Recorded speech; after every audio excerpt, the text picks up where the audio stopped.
Hello and welcome to another episode of Alan Writes. We're working on Lucky Gold. That is, if this is capturing properly, having some issues with my recording software. Anyway, that's not important. Well, I mean, it is important, but it isn't as important as getting to this. Because even if I wasn't recording these, I would still be writing. I use this as an excuse to make myself write. Everybody needs a bit of that when they're a writer. The impetus to get moving, to get started, to do the hard work. And well, there you are. This is my way of doing it. By making a recording and needing to share it, I can I can get moving on this. I would not have written this otherwise. It would have remained an idea in my head. All right, but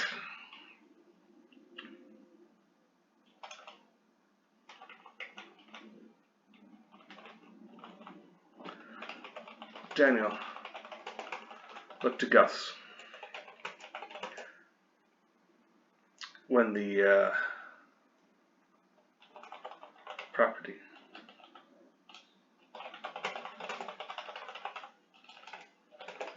manager had left.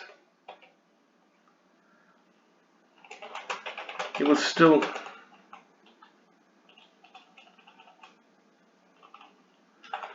there was a sense of wrongness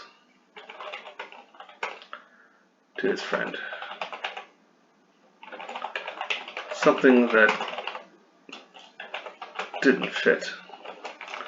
Maybe it was the years apart. Or maybe it was something else. Why are you here? Daniel asked. You invited me. Gus replied, and stepped over to the minibar. From inside, he extracted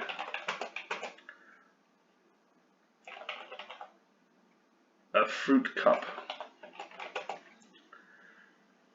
and a bottle of apple juice.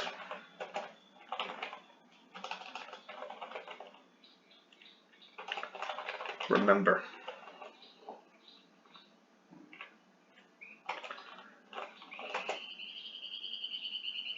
His silver necklace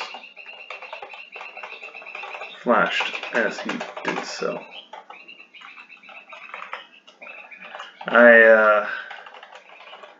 Oh, yeah, but that was the other hotel. This one. How did you even know?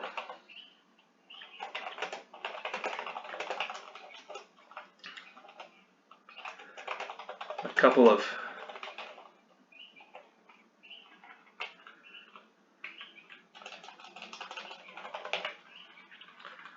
those came by to get your bags. I tagged along. Can't be anything wrong with that, seeing as this is all free. Yeah, well, it's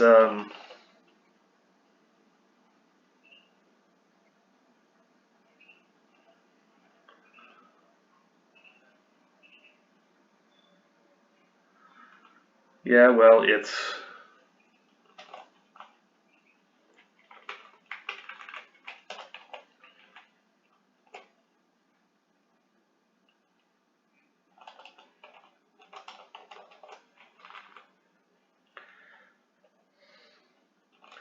Gus was in mid chug of the juice.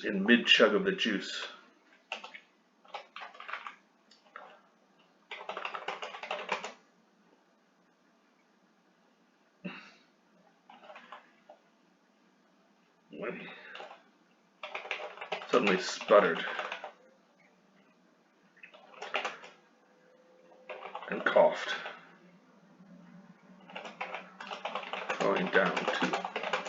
going down to one knee.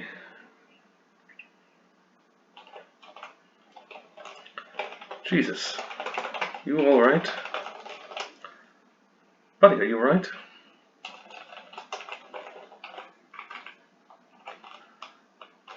Daniel asked, and helped the man back up.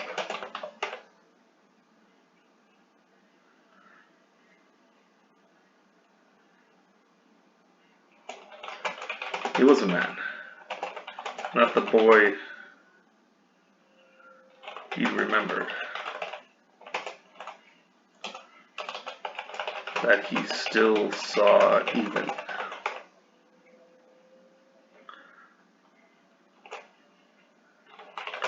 And there were scars on his arms that hidden.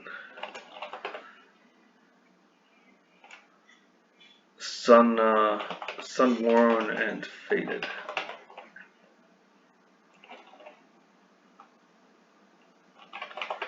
Come on.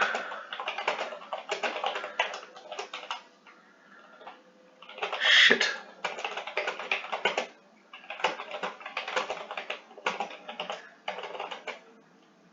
Just felt.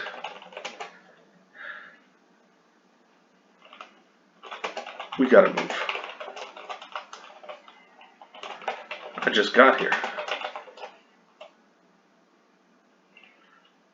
Just got here today. What's wrong? Oh, shit. Nothing you thought of. I'll give you that, Danny.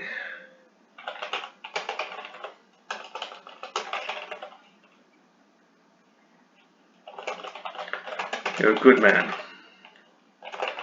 but this world ain't made for you.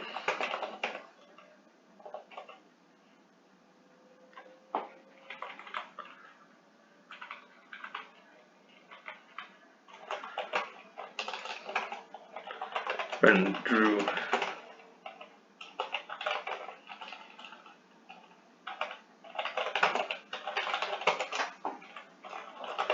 It's nothing you want part of, I give you that, Dan. Hell. Me neither. And I've got the long side.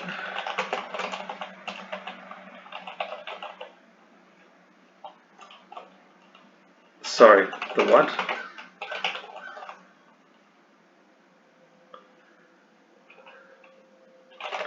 Daniel asked. That,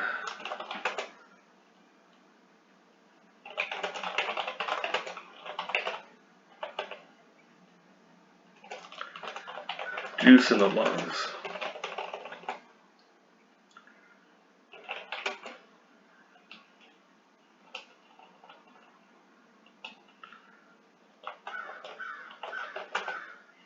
It's what I call what I've got, what I learned.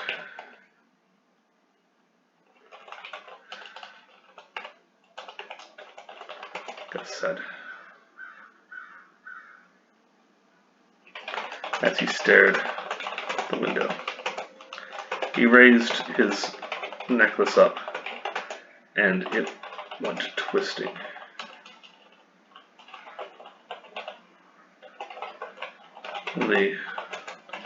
Its own accord. Magic trick. No doubt.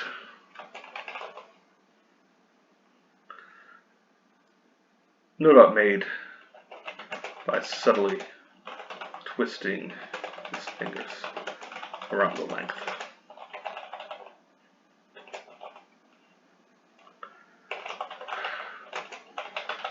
There's no school for it. Not like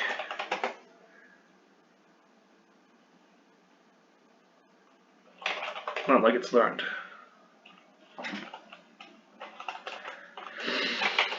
Can't be. figure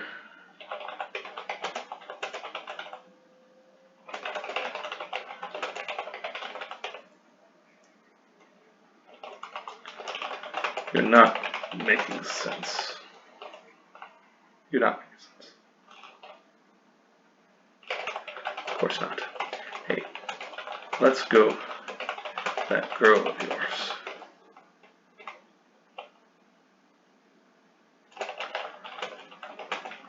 It's too late.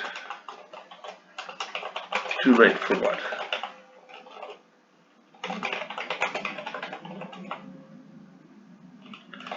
Gus sent the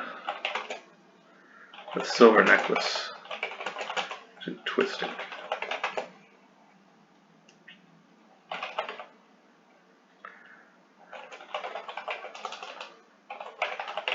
Sunlight.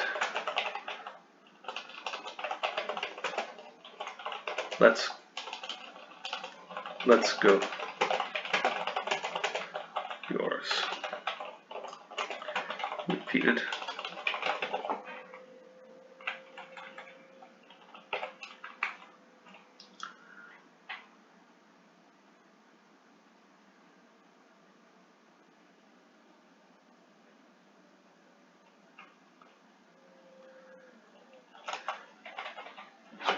Okay, I think this is the part where we're going to, yeah, it's short. This is enough for a chapter. New chapter. And as ever, I'm going to, let's see, we're going to start off with a bit of the past, 6 months ago. 6 months ago.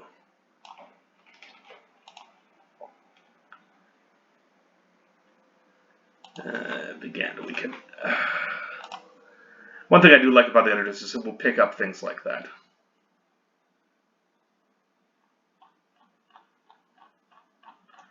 All right.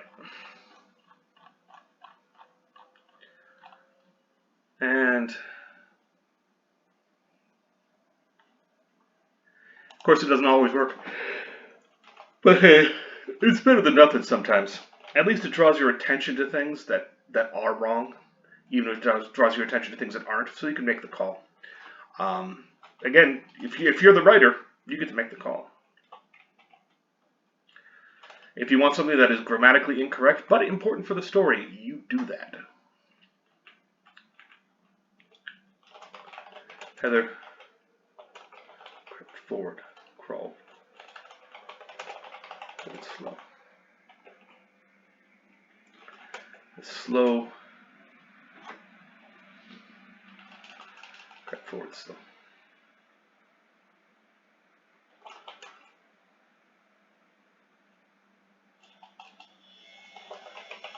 Predators. Oh boy. I gotta close the window now, because apparently there's a dentist going on a spree out there. I don't know. Sound of the drill. Alright, Heather crawled forward slow. Predators, their prey in much the same way. Not wanting to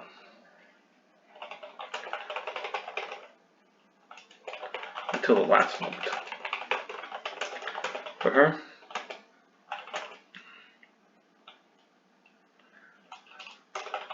though she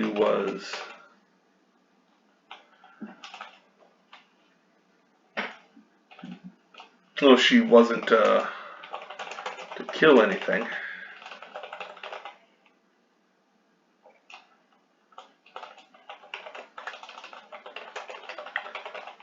Though she wasn't out to hunt anything, it seemed like a good policy.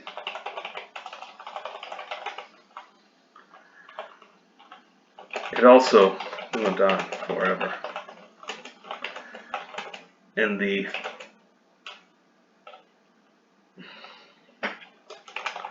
moment by moment, drawn out like a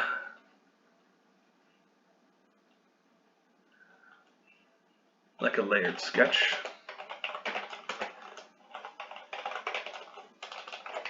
I'll have to research what biologists use. What the specific term of that type of sketch is, I dare not check now because, reasons. Drawn out like a layered sketch. Slow and steady. Taking an hour where she might have walked a minute. Finally, the ruins were ahead.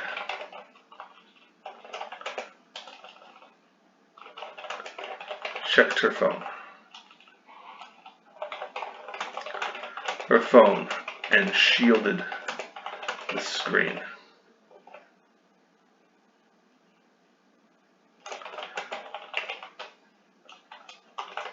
Though she'd set it to night mode,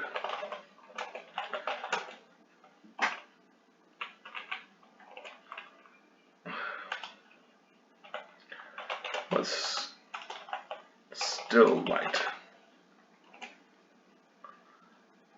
cast by the display.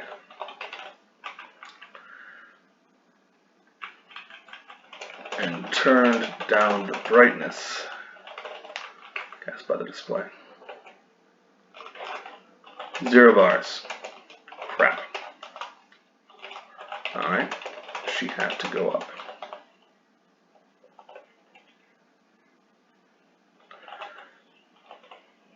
This was harder.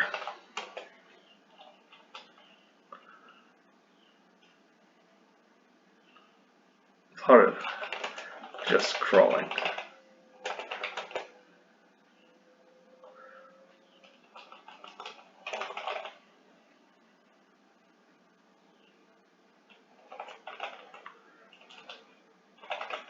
Grasping the edge of the cut stone and pulling herself up. Slow. Required muscles she didn't use often. Not unless moving microscopes about counted. And they didn't. They apparently didn't.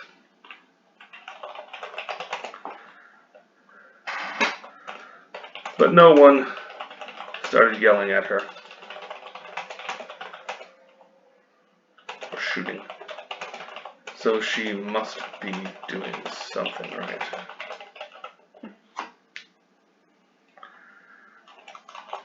One layer up, no change. 2 layers. And about 6 feet.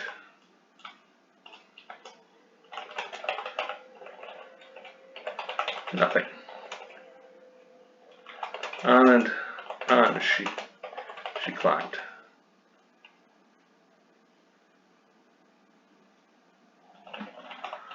Hoping each time she could stop, because ahead lay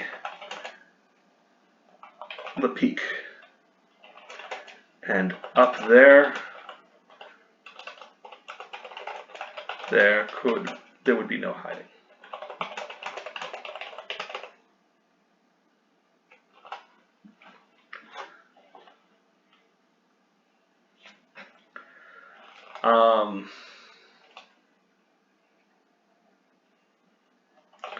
The stars seemed especially bright, outlining the flat, not canopy, clearing. It's a clearing. I'll have to come up with a better word for it. Clearing below.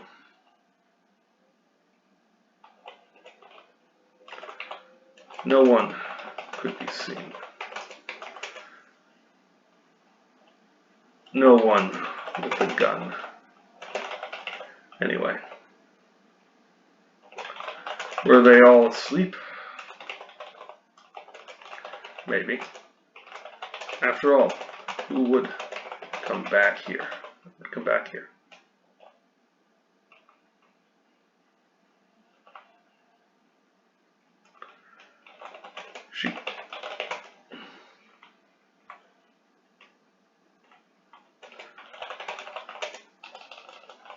her jacket.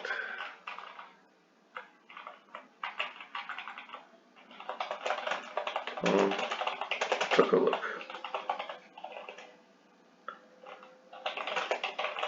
The 0 bar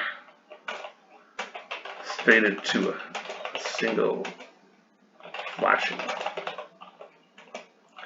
The most tenuous of signals. That didn't make any sense. Yesterday had been far stronger, and there was no reason that it wouldn't, that it being night would affect that. Unless a repeater was down for the evening, or spherics. She didn't know.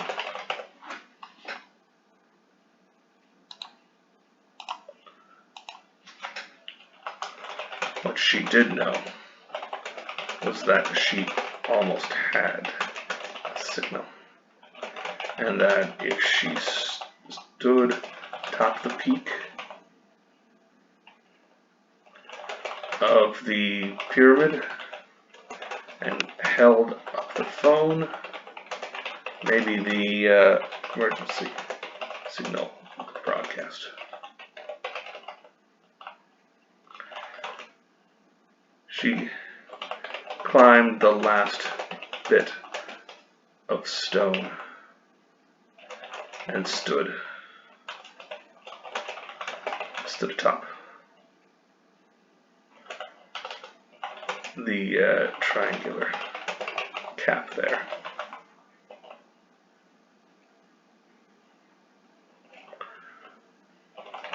Smoothed, worn smooth, rounded by wind and rain, there was an easy purchase for her feet. She tapped in the emergency. She hit the button because she would have had it pre-programmed. I mean, she's a scientist. Let's give her credit. She planned this out. Let's see, number, and held the phone up.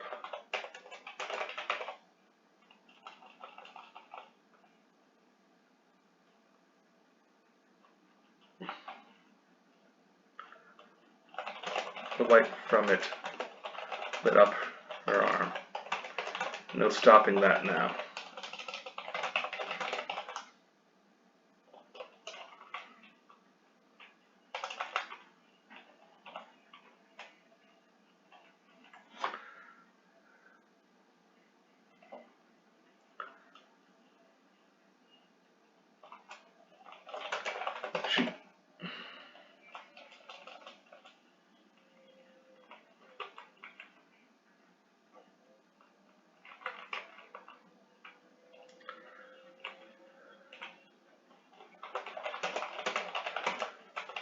Up her jacket, she saw the still flickering bar of contact.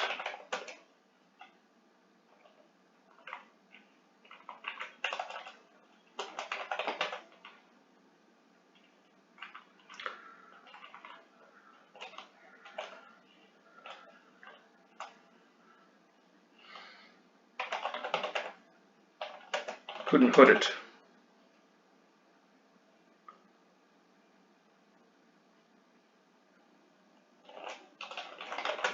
It might kill the signal. No, we'll go back on that.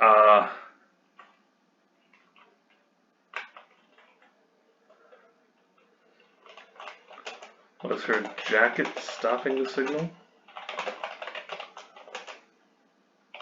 Maybe something with the phone? Fine.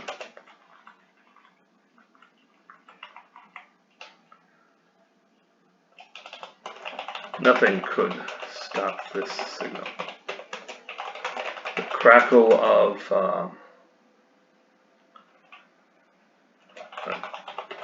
a weak voice came over the speaker. Came from the speaker.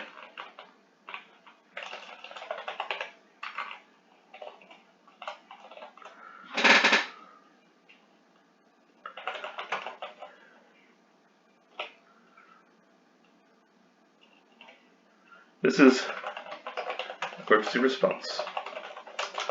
Please state the nature of your emergency.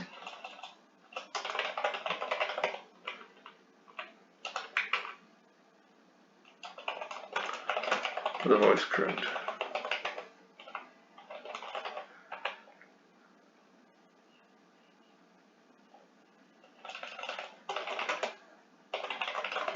She lowered the phone.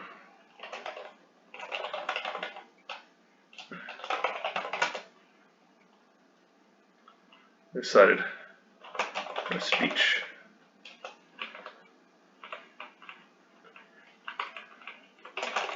Best she could remember.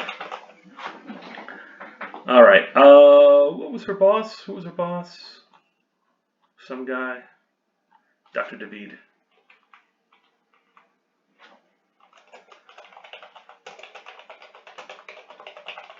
Expedition to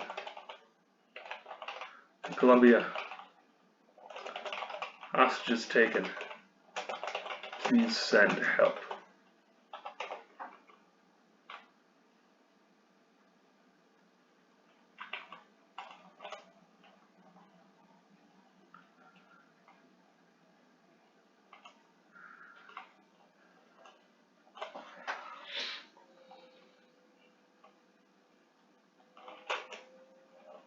Shell rose up on the edge of the clearing.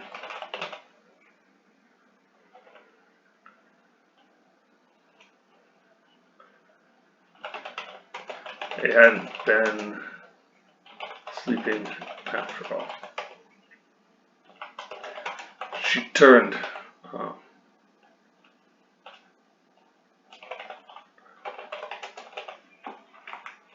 A shot rang out.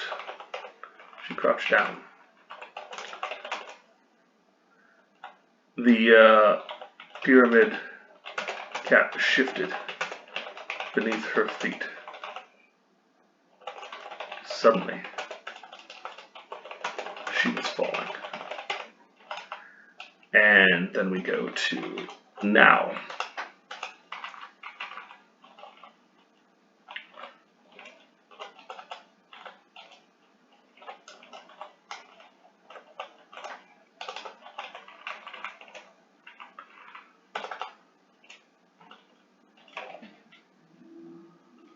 Oh, I guess we just used,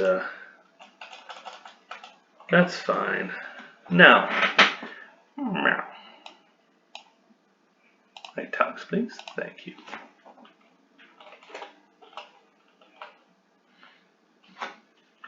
Unitalics. Or I screw myself up here. Okay.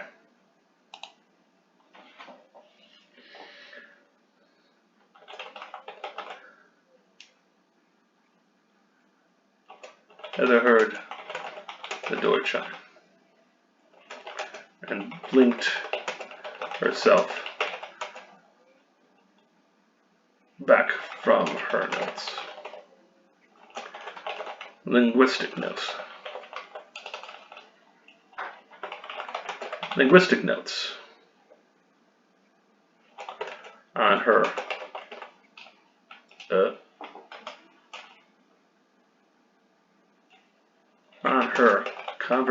oh no, don't do this to me. Don't do this to me, format.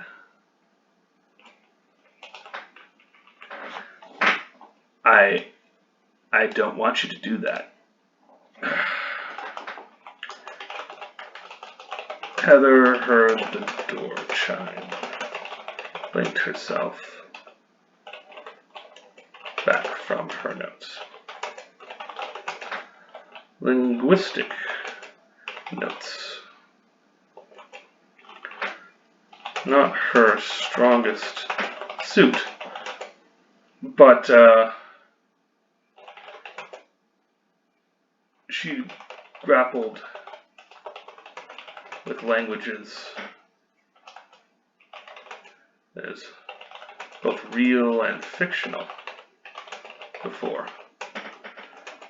If she could handle learning Elvish, Tolkien's Elvish,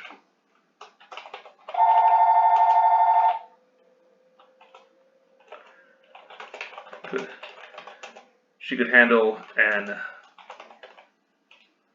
Olmec era version of Aztalan.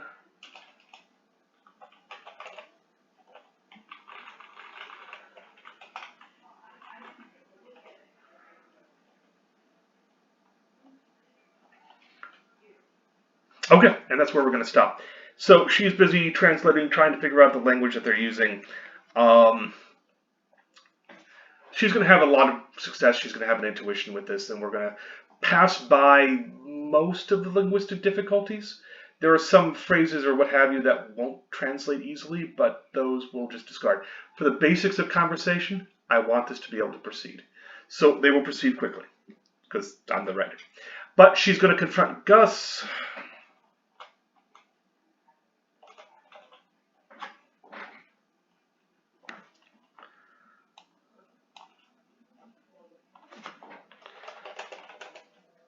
Gus and Heather. Gus asks for the artifact. She denies. He compels. She denies. He gets upset. Suggests Daniel help. He denies. He really gets pissed. This is why he became a hermit. Then he'll try to convince Heather to give it to him. That something terrible is coming. She doesn't understand a damn thing about magic. And he does a few things. Tell me. It won't matter. It doesn't work that way. What? It isn't science. Magic is unique. Everybody does it different. Not a lot of crossover.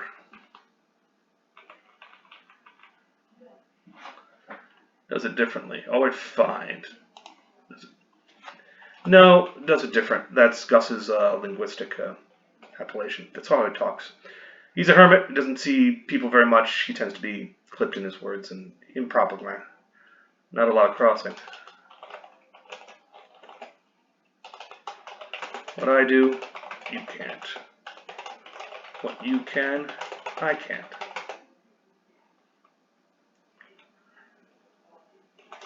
But the artifact, yeah, it's special. So give it before you get hurt. By you.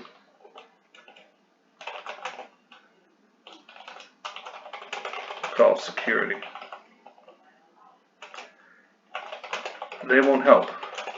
Not with what's coming. What? Yeah. Someone's coming. Someone with a lot of pull. You think Think I'm not serious? Well, watch how fast I leave Vegas.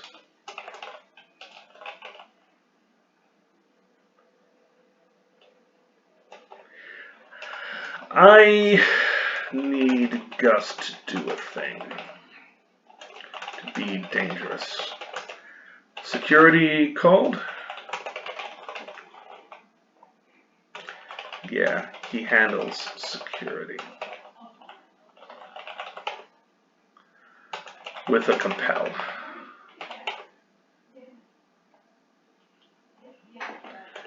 He can't force them to do certain things. They're well trained. But he can suggest they freeze in place. And time stops for them. They think it is so, and so it is. Okay. There we go. That's what we got coming up. I hope you've enjoyed this little walk through things. We've completed a chapter. Yay! Page 33 something. Great, great. I hope you've enjoyed this. Stay safe and take care out there, all right? Thanks.